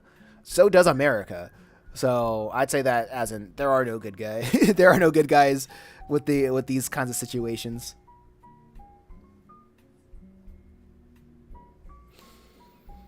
But yeah, looks good. Thank you. Are you sure about that? Thank you. Are you? That's what I'll call you. Are you? And then I would have to draw three panels, and then it'll be downhill from here. America nowadays, am I right? More like America ever since freaking World War II. Am I right? uh, it's nuts. But anyway, with that being said, I appreciate y'all. I think I've been working on this comic for four hours today, so I think it's about time for me to relax. How long till monetization? Let's check right now. Do a live chat. Live check. I have 928 public watch hours in the last 365 days, and I need 3,000. So I'm almost a third there. And I think the best, like, I know, like, oh yeah, and I need like 3 million shorts views to, I need 3 million to watch it. What, not 3,000 watch hours or 3 million shorts views. And with the shorts views, I need that within 90 days. So the best way for me to get to reach monetization is either A, YouTube finally sees my shorts and says this is kind of good and shows it to everybody, or B, I make my clips, find a way to make my clips go viral to make people share them, and I can get my watch hours through that, or three, I keep streaming until I reach 3,000 watch hours. Uh, oh yeah, four. Watch a clip. Watch a clickbait tutorial, dude. I've been watching hours of clickbait tutorials, and I've been trying to find ways to like make it like fit within the clips, the comic clips I have that I put on the channel. I think I'm gonna keep doing the comic clips though. Like I've been getting like clips that's been getting like 1,000 views, and that's very cool. That's very cool. And I want to see how I can see how I can maximize that. People tend to forget that the world is full of problems, so quick to point out others, and they ignore. They don't realize that they're. Yeah, that is true. That is true. Are you? Are were they all clickbait? Uh, no, I don't know. No, no.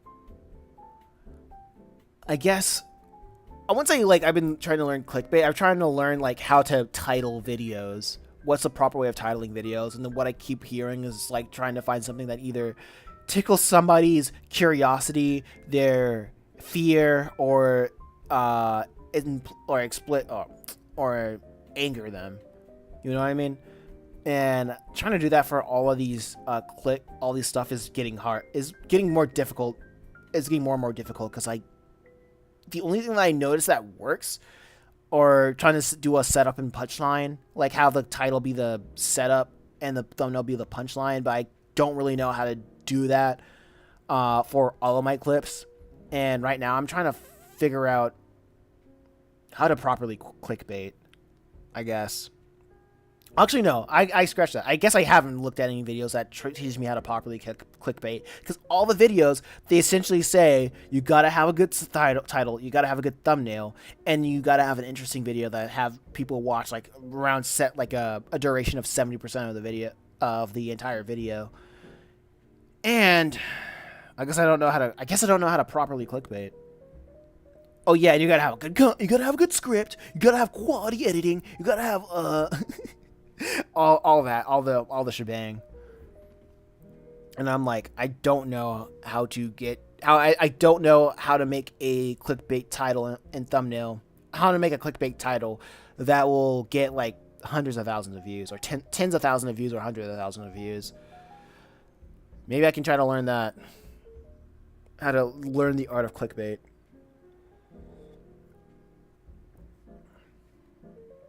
So until then,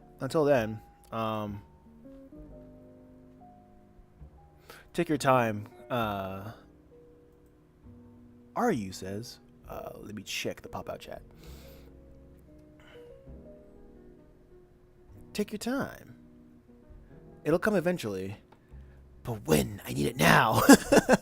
I need it now. I need to go viral now. There's that saying in Spain that you can see hay, and you can see the hay in the other's eyes, but you can't see the steel beam in yours. I feel that. I honestly feel that.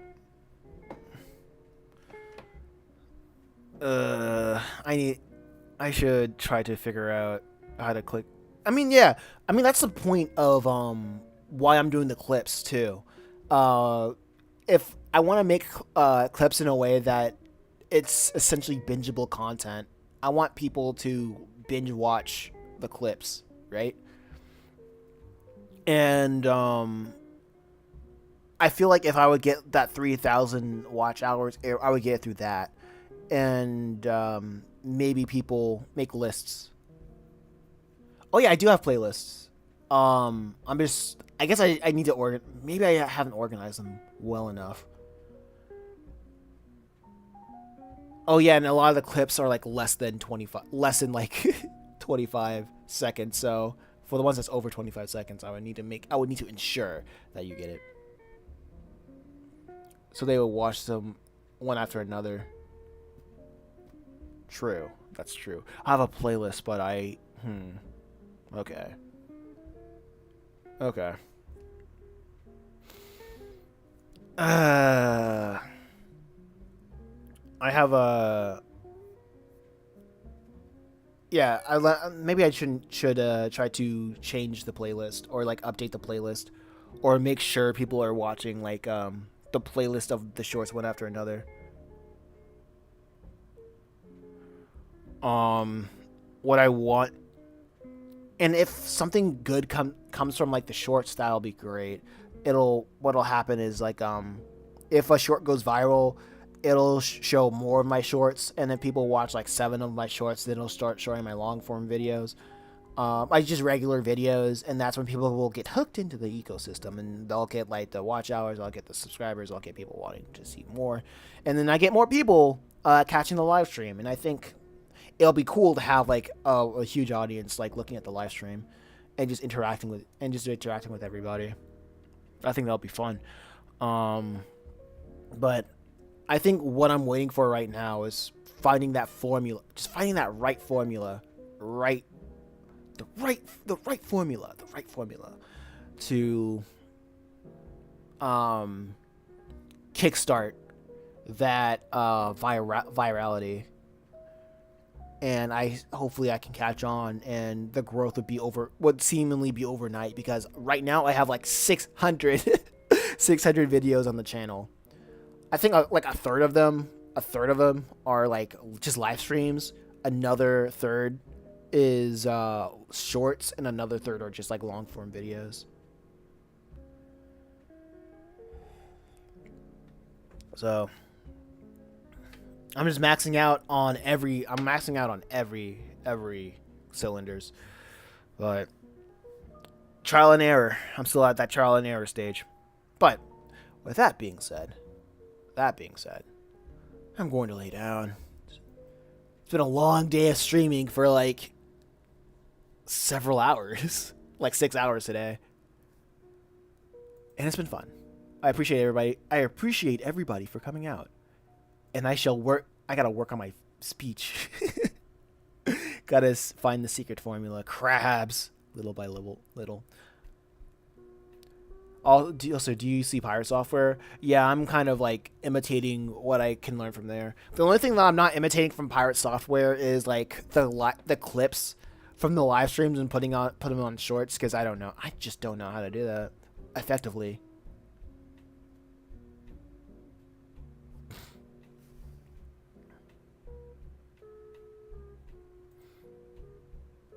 Oh yeah, I watch him. I picked up some of his methods, like not showing your shorts to your audience. Like I tried doing the opposite of that. Like for like the majority of the shorts that I posted, I said like don't show to my audience, don't show to my audience, don't show to my audience. And so like right now I'm gonna go throughout the week posting my shorts and telling YouTube to show it to my audience, and see how that will work now that I have like more subscribers. And a lot of my subscribers are coming in through the vertical live streams. So that'll be a reminder to everybody that, hey, I have finished content. I have finished comics. And if you want to see the finished comics, you can just click on it and just be within the ecosystem. I also have like other stuff, but yeah. Maybe I should like, I'm going to probably go and binge watch some of his shorts, more of his shorts, to see if I can like take some more nuggets of gold from it. But with that being said, I appreciate everybody for coming out for the third time. Peace.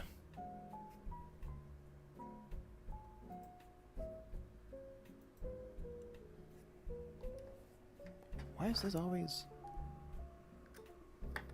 Oh.